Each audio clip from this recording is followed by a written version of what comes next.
Hey everybody, I just recently had a request to show bobbin winding and thread winding on your sewing machine. So I'm going to try to set this up so that you guys can see exactly what I was talking about in a previous video. So let's see if we can get this to work. All right. So this is my Bernina 1080. I've named him George. He is a very, very, very good sewing machine. And I would recommend, if you ever see one on the market, you would not go wrong if you are looking for a sewing machine. If you've not sewn before, this one is very user-friendly. George, like I said, is extremely old. He's moved most of the way across the country with me. I adore my sewing machine. Now, some of the 1080s, I don't really remember what the number was. It was a 1080 with a little extra something over here. And it came with a knee lift. And that is what I'm saying, knee, K-N-E-E, lift. And that was so that you would not have to use your hand to manually lift the presser foot. So if you were doing some embroidery or something and you wanted to be able to keep both of your hands on this or on your table, I have a, a table that you can slip on. So you could do some embroidery and then just use the knee lift, and it would lift this up enough for you to shift your fabric and then put it down and lift it up so that you could shift your fabric, etc. But this one did not have that option. And for the type of sewing I do, I didn't really feel like I needed to. I think this might have been the port. There's like a little spot right here, like a little U-shaped port thing that maybe that's where the knee lift went, and you would use your right leg or somehow set that up. I'm not 100% sure how all of that might have worked. But George doesn't have that. I'm fine with it. And again, like I said, if you happen to see one sometime that you're kind of curious about, they're just real good workhorse type sewing machines. So I believe the question that I had was, I had mentioned in a previous video about bobbin winding, and I have a full bobbin here, so I'm going to remove this one and pick up an empty bobbin. I'm going to have to slide you guys back just a second while I dig around in this messy drawer. I have major plans for organizing my sewing room, which is kind of hard to do because we're in the process of getting our house ready to sell, and organizing a room is like packing up a room, and I really don't want to pack up my sewing room. I don't plan to. I'm kind of looking, I guess what I'll do is remove this bright blue thread. I'm just going to peel this off. The kids are getting out of school, so my puppy decides this is the time of day when he just kind of decides to go crazy. I'm just going to put it on this, here. I'm just going to put my bobbin on the second post right here and use that to just gently unwind this excess thread.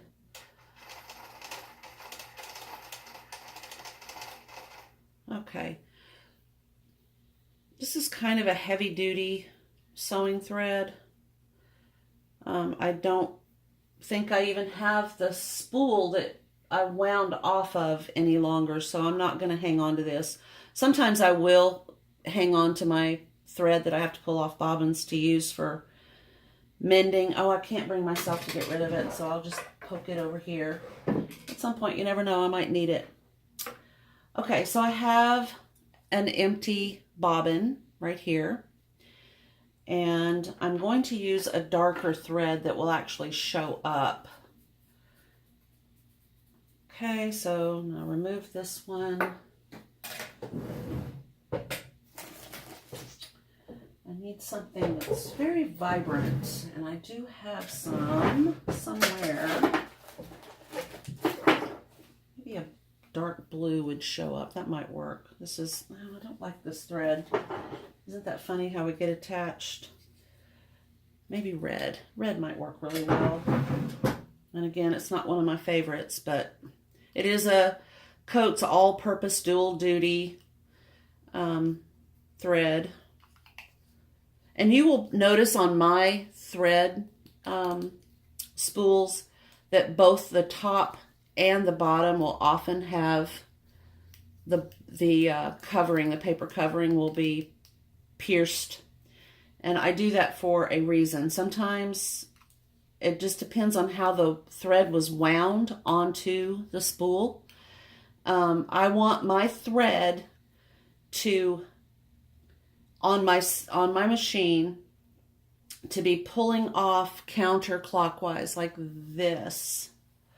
So I often have to pierce the top, which seems counterintuitive, but if I want my thread to come off this way, then I do have to have that hole there to do that. Okay, now I'm going to put the, oh, you guys aren't able to see this yet. Let me see if I can get you up a little bit higher. Hang on just a second. Okay, hope that works. So this is my bobbin winding post right here. I'm going to bring you in without causing seasickness, I hope. Okay, so I'm going to just pop my bobbin right there. And then, please don't get seasick on me. I just wrap it around the, I don't know what that's called, to be honest with you. I probably did at one point, some post. Gonna wrap that around there. Some people go this way. I find that offers a little bit more opportunity for this to become tangled, and then that can become a nightmare. So I've discovered that if I just go from the thread and around that post, and then I can stick a piece of thread up through one of those bobbin holes. I've got a nice long piece. If you don't want to waste all of this right here, you can just gently wrap that back on your thread spool. But I do want something to hold on to. And I mean, I need to hold on to it, because if this goes down and gets wound up with this, it can cause your bobbin to lock, the thread on your bobbin to lock, and then as you're stitching, it won't release, and then you'll just end up with a big mess as you're trying to sew. So I really hold on to this little piece of thread right here that I've got coming off the top of the bobbin through the hole, and I'm going to bring you back in so you can kind of see what I'm talking about right there. Okay, and then there's this little push that this little knob right here that you're going to push. You push it over so it locks that in place. Hold on to your thread, and then down here underneath my foot, I have a foot pedal, and I'm going to step on the foot pedal. And what's going to happen is, as I do that, my bobbin, whoa, sorry about that, my bobbin is going to start to wind up. And I want to do this rather quickly. And as I'm doing that, I'm going to pinch this little piece of thread right here.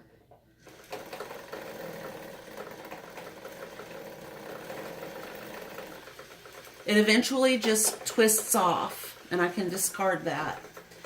And my bobbin will continue to wind.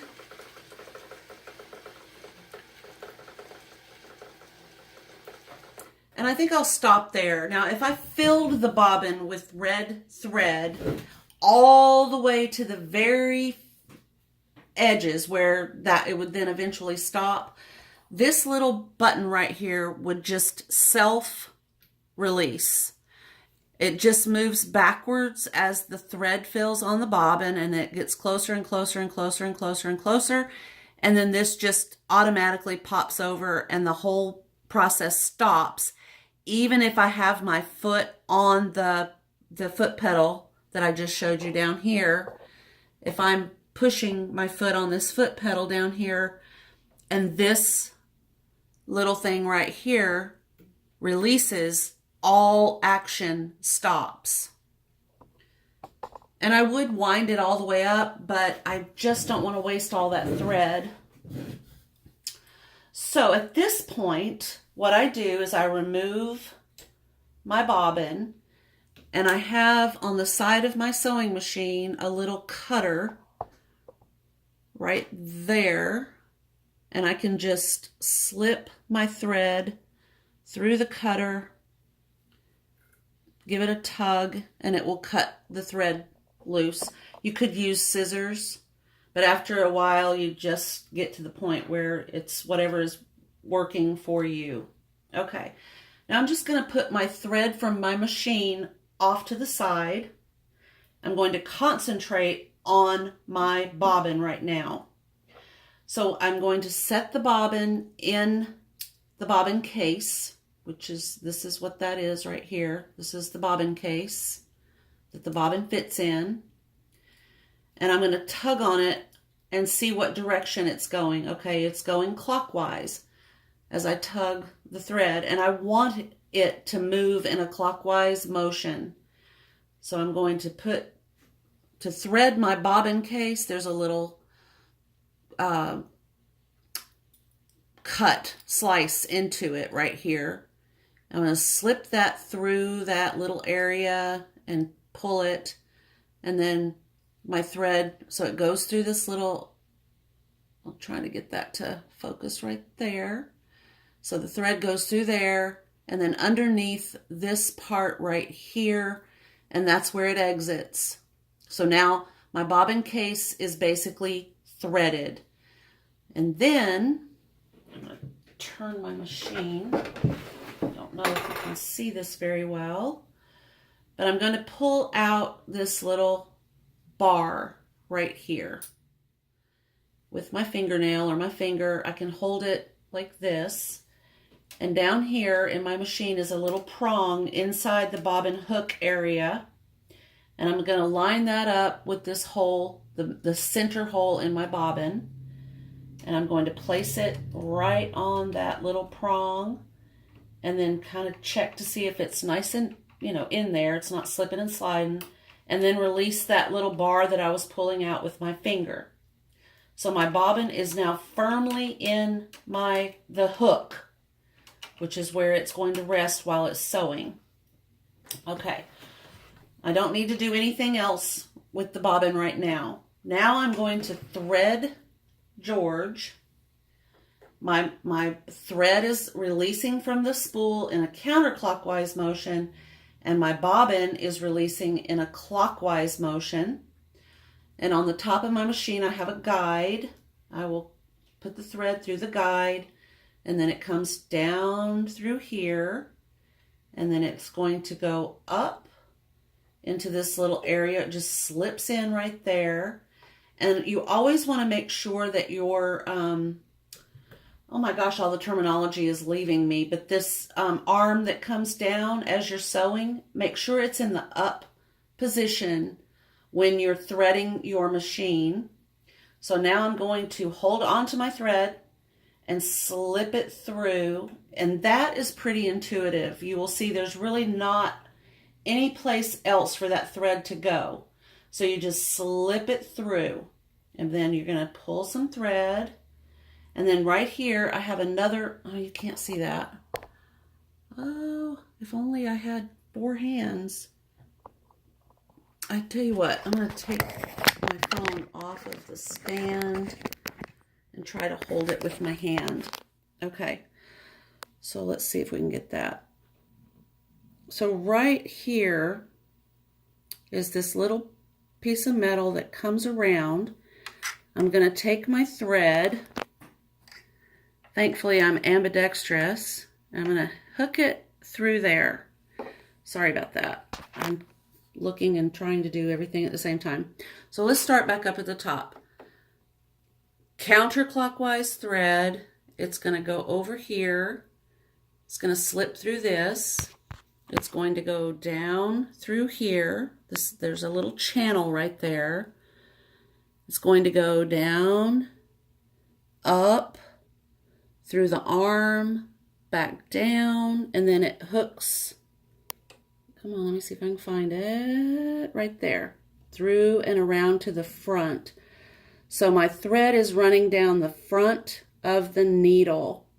This is an opportunity when you're threading up a machine to check to make sure that your foot is on nice and, you know, this right here, I'll show you that.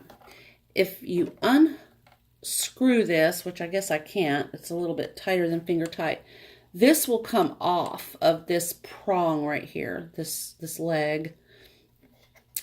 And then in the back you have, which I'm trying to figure out what I'm doing. Oh, back here. This is what lifts and releases the foot. And this is how, right here, you would change out your foot. And that is one thing about Bernina sewing machines. You will typically have a selection of feet. You want to make sure that's tight. This is tight. Make sure your needle, there's a little screw right here. You want to make sure that's nice and tight. And then just run your forefinger and your thumb down your needle and make sure you don't feel any burrs that could snag your fabric. Okay? And then you thread your needle, and that I'm going to have to put the phone back in its stand because I have to have two hands to do that. Okay, so my suggestion when you're going to try to thread a sewing machine needle, a lot of people will either lick their fingers to get them wet and then run it on the thread, or they'll just lick the thread. My suggestion, however, is to have a nice cut on your thread so that it's not frayed on the ends, and then don't lick it. Don't lick your fingers. Don't touch the end of your thread. Make sure, again, that there's no lint or anything on your needle. And then I just take my left finger and pull my thread out this way while aiming for the needle eye with my thread. I don't like to use water, and I haven't used my scissors. Sometimes you kind of have to have a pair of scissors. But sometimes your sewing needle can have a bit of static. And it's kind of weird, but if it does, it's going to push your thread away from that eye. So, yeah, I'm going to have to use my scissors to cut this. I don't know if I have a pair sitting in here. Sometimes I do, and sometimes I don't. Try using a seam ripper to see if I can get a better cut on it. I don't really want to fray my thread. That's the number one thing. Don't fray your thread. Okay, if it appears that your thread is just like, I'm not going to do it, here is my best suggestion. Just however you want to do it. Lick your thumb and your forefinger, or just use some water and run those down the sewing machine needle. And sometimes that will help dispel some of that static that builds up. And if you have a nice sharp cut on your thread, which I do not because I'm not using scissors, you can get, you know what, instead of fighting it, I'm just going to get a pair of scissors. If you know me, you know I have a hard time with my injured leg getting up and down, but I will do it. And somewhere in all the chaos of the wedding, I have managed to lose my little craft scissors. Okay, so I'm going to cut my thread at an angle. Like that. Nice and sharp point. I'm going to try to avoid real hard to not touch the end. I don't want it to fray. And the instinct is to do that, but it just really helps. A lot of people don't have trouble threading their machine. I don't know if it's my eyes or just what, but over the years it's become a little bit more troublesome. Okay, I'm going to grab my thread from behind back here and pull gently. I want to make sure I don't get a loop. And sometimes you will. I've got one right here on top of my foot. And I don't want it to be in a knot on my needle. If that happens, I would have to start over again. Okay, so now the thread is lying straight down on the front of my needle. And I will take the phone off the stand to show you, if I can. Let's see if that's going to show up. I'm sorry. Bear with me. I'm trying to look upside down on my phone. Okay, so here's the thread on the needle, and it is literally right on the front and exiting off the back like that. And that's the way you want it to look. Okay, back on the stand. And now we're going to pull bobbin thread up. The bobbin thread has to be coming up to the top to meet your threaded needle. So I'm going to kind of gently, I'm not squeezing this bobbin thread at all. I'm just holding it with my fingers, and I'm going to take my hand and turn this, where are we? This wheel right here on the side of my machine this way. I'm not going to go backwards toward me. I'm going to go away from me. One rotation. And if everything is correct, my counterclockwise thread is going to grab onto my clockwise bobbin thread and pull it up. It might not look like you've done that, but you can take something. A lot of people use a stylus for this. I don't happen to have mine handy, but I'm just going to use my seam ripper. Just gently go up underneath. Oh, it didn't grab. How funny. There we go. Up underneath your foot, and then just pull your bobbin thread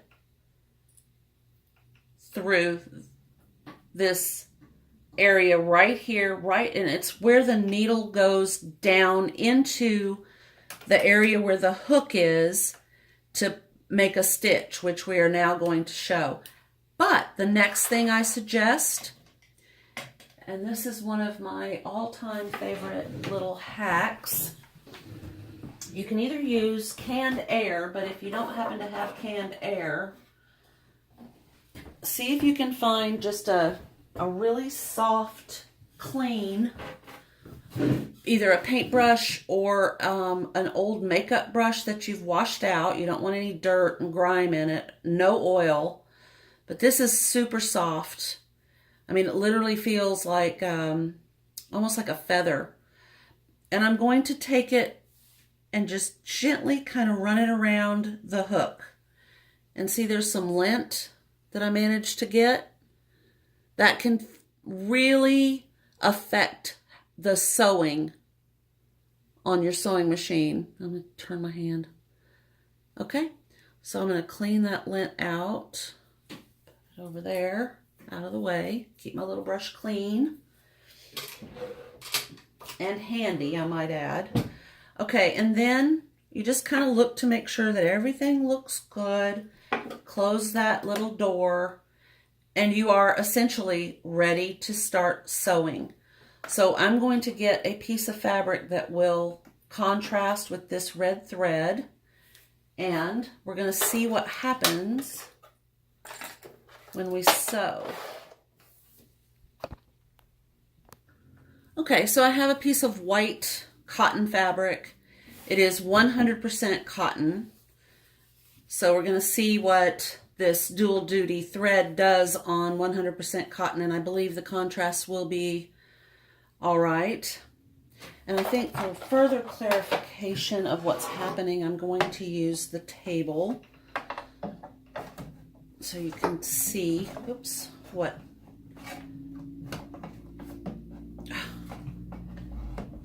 This is truly a lot easier than it looks. I'm trying to avoid hitting the camera.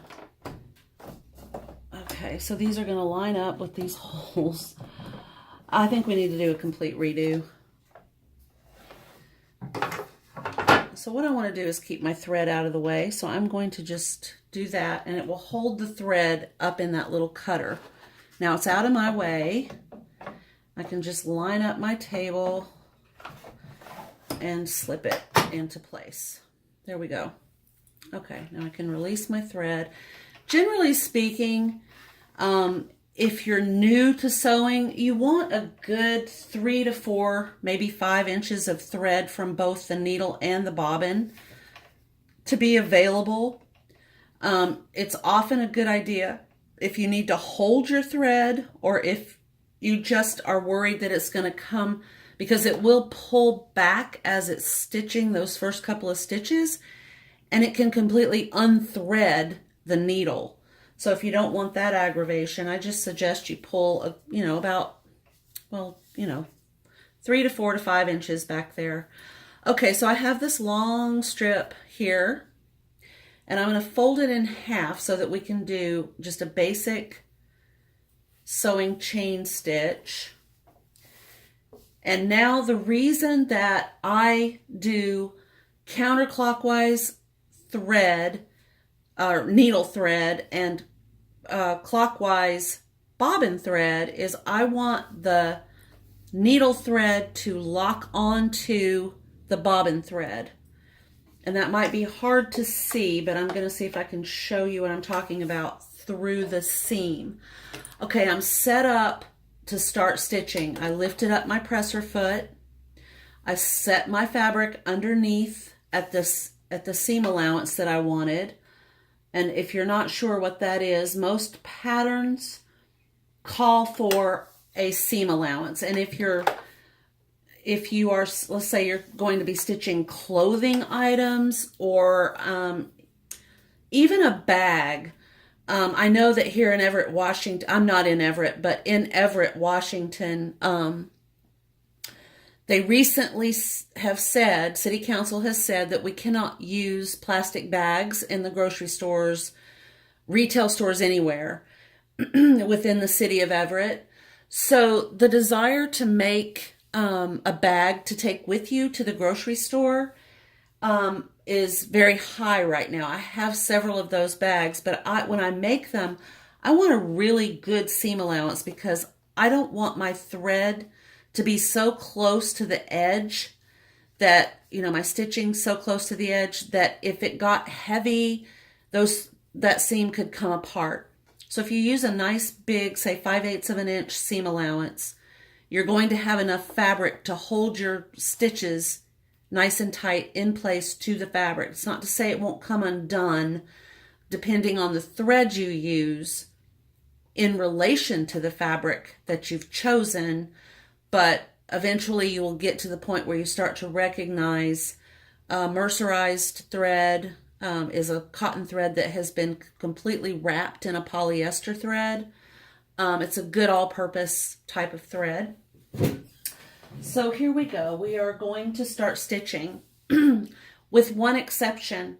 When I'm sewing on George, there's an option here for needle down, and I'm going to push that button. And the reason I do that is every time I stop stitching, my needle will stay in the fabric when I take my foot off of the foot pedal.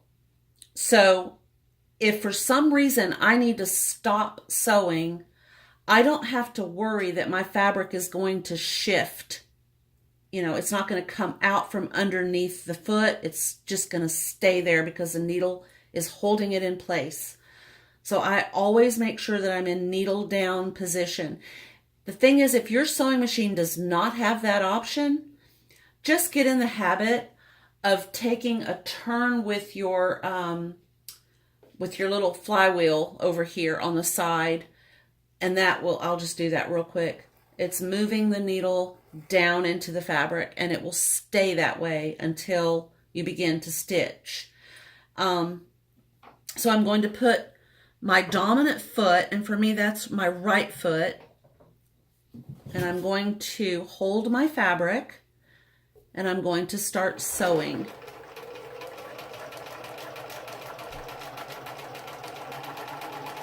Now this machine also has what's called half speed. So if I don't want to go too fast, I can push this button, and then no matter how much I push this foot down, I'm only going to go half the speed that the machine can go. So this is half speed right here, and this is full speed. So as you see, there's quite a difference there. This machine also has the option to, you can set your machine for reverse stitch so that you're going backwards without having to push the reverse button. I see a little bit of fuzz I want to clean off.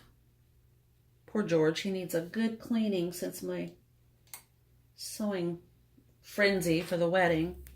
So if I push this button, that's the reverse button, then George will just start stitching backwards.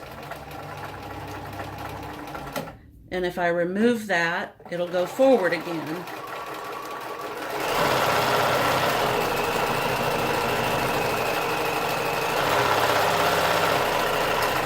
Now I'm coming up to the end, and a lot of times when you get to the end of a seam, not always, but most of the time, you're going to want to do a reverse stitch. So as I'm coming along and I get to the end, I just took the last possible stitch into this fabric.